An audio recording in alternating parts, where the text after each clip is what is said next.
Salut à toi, c'est à nouveau moi Lia pour une petite vidéo où je réponds à l'une des questions que l'on me pose souvent.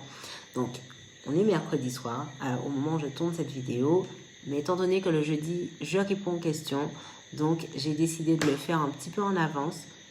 J'écoute mon inspiration tout simplement. Pourquoi la connaissance de soi est aussi importante pour moi? Pourquoi parfois je me définis comme une hackeuse de la connaissance de soi? Tout simplement parce que mon histoire personnelle, en fait que cette question de qui je suis a été prédominante dans ma construction. Au début, j'ai agi comme les enfants par mimétisme, donc j'observais mes proches, j'observais mes amis et j'essayais de faire comme eux pour exister, on va dire ça comme ça, pour prendre mes marques. Mais très rapidement, je me suis rendu compte que j'étais dans le déni de moi-même et il y avait des tensions, il y avait des blocages. Pourquoi? Parce que j'étais dans un mode de fonctionnement qui ne me correspondait pas. Heureusement, c'est avec la naturopathie que j'ai commencé à comprendre pourquoi il est important d'apprendre à mieux se connaître.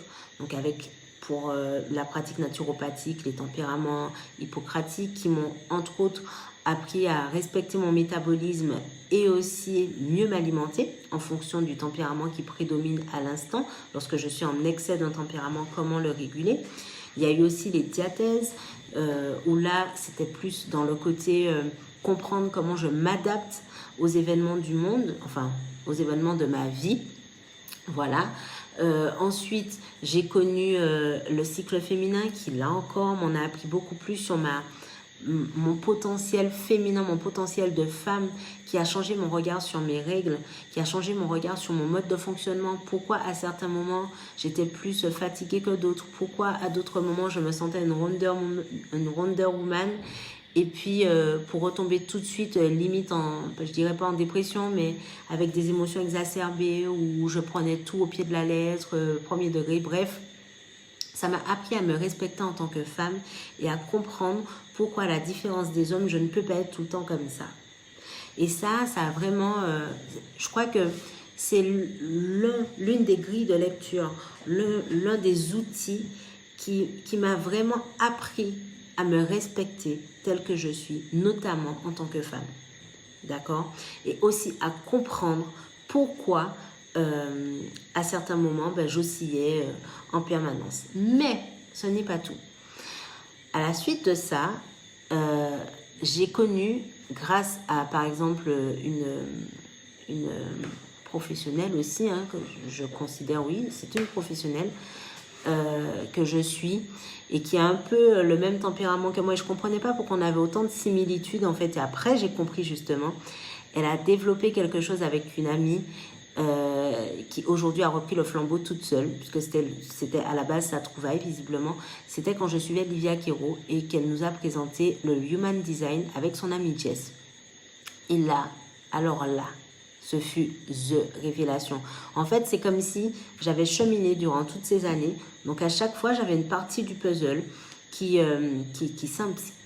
tout simplement qui s'imbriquait.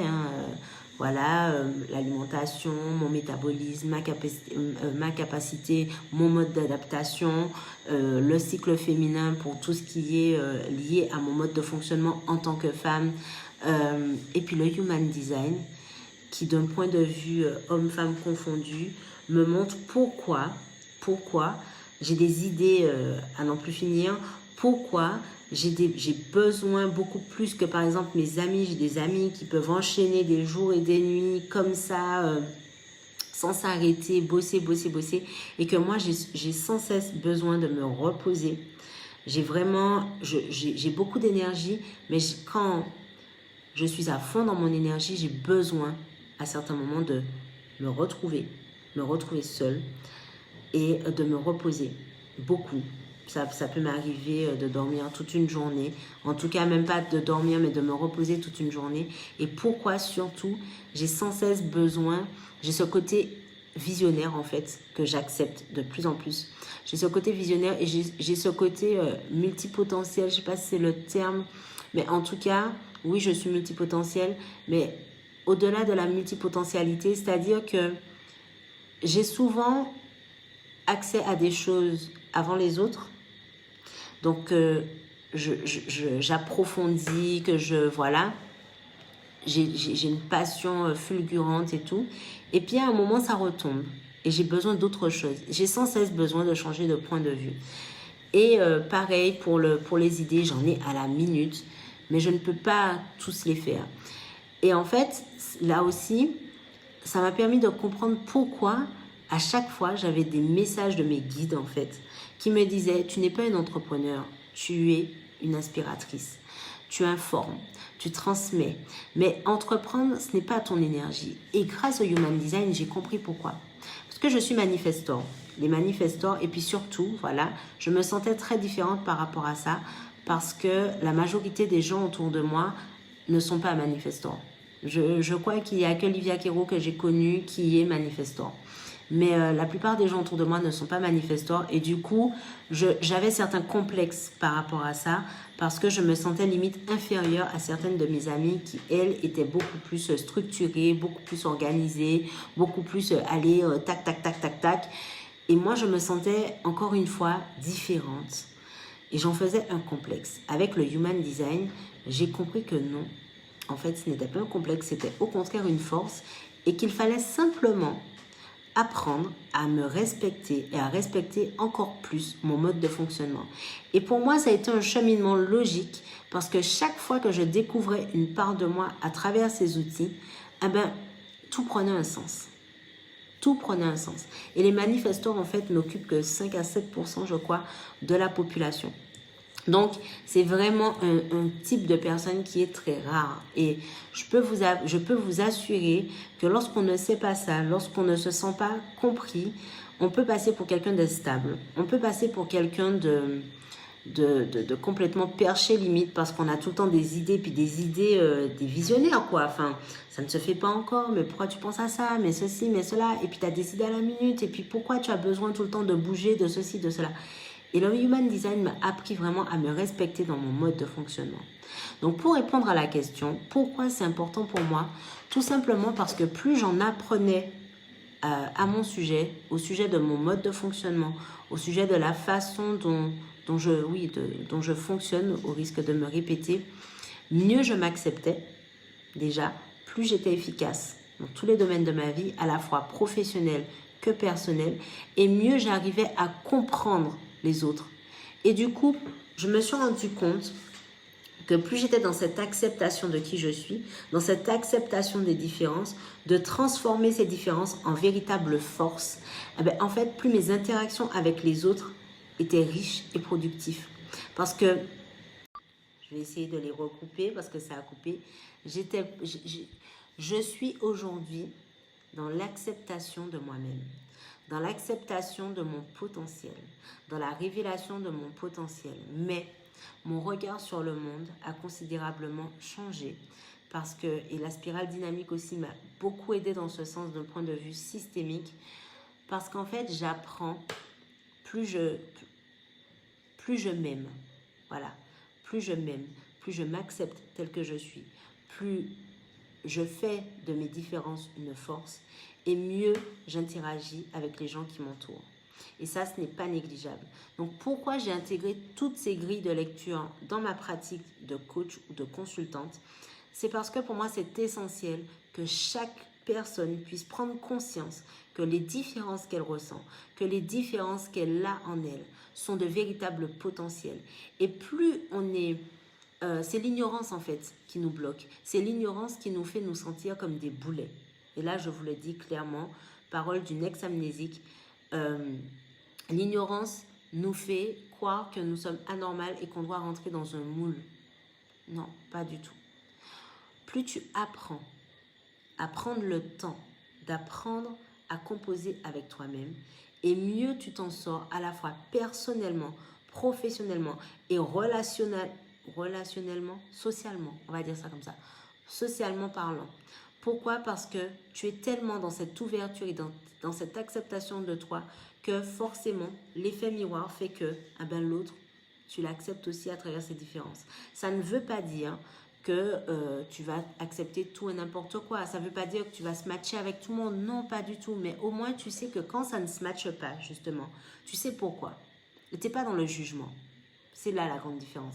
Tu n'es pas dans le jugement. Tu te dis simplement, ok, on ne fonctionne pas de la même façon, on n'a pas les mêmes valeurs, et basta. Qui a tort, qui a raison, pour moi, personne n'a tort, personne n'a raison. C'est juste une question d'acceptation de soi, de ses différences, et en faire un véritable potentiel. Donc voilà pourquoi la connaissance de soi est importante à la fois dans ma vie personnelle que dans ma vie professionnelle. Pour moi, c'est la base. Mieux tu te connais, mieux tu te respectes et plus tu avances. Et tu avances dans la fluidité, tu avances dans la flexibilité, tu arrives à t'adapter et tu arrives aussi à poser des limites. Parce que c'est là tout l'enjeu. Tu sais que lorsque tu prends une décision, tu la prends en accord avec toi-même. Et lorsqu'il y a des blocages, tu sais pourquoi. Parce que tu as appris à reconnaître quand quelque chose ne te correspond pas. Et ça, tu ne peux pas le faire si tu ne connais pas justement toutes les spécificités de toi-même. Mais, encore une fois, je tiens quand même à signaler que la connaissance de soi ne doit pas non plus devenir une corvée, ne doit pas non plus devenir la source de tension. Non, pas du tout. C'est quelque chose qui se fait avec tellement de naturel que être dans l'ouverture, vraiment, être dans l'ouverture et dans l'observation, crois-moi que ça change tout. D'être dans la remise en question, ça change énormément de choses. Apprends à t'écouter, apprends à t'observer et apprends à déceler ce qui te fait du bien et ce aussi qui te dessert en fait, qui t'épuise. Là déjà, tu seras dans la connaissance de soi, de toi, pardon. Tu n'as pas besoin forcément d'outils sophistiqués, non. Ces simples petits conseils te permettront de composer toi-même ta carte d'identité. Voilà. Alors ma vidéo a été un petit peu plus longue aujourd'hui, elle a été coupée en deux. J'espère que je pourrai faire le montage pour vous la présenter en une seule fois. Mais voilà ce que je pouvais te dire sur la connaissance de soi, pourquoi ça a été impactant pour moi, comment ça m'a aidé aujourd'hui à accepter toutes ces facettes de moi. Et ce n'est pas terminé parce que clairement, comme je te disais, parole d'une ex-amnésique, on ne se connaît jamais vraiment totalement. Plus tu évolues et plus tu découvres des parts de toi-même.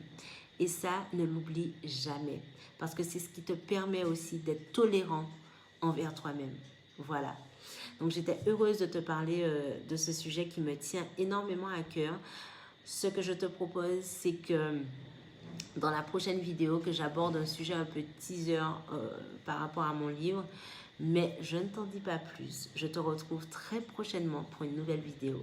Ciao, bye bye. Et n'oublie pas de t'abonner, de liker, de commenter et de partager si tu penses que ce message pourrait toucher plus d'un. Ciao, bye bye.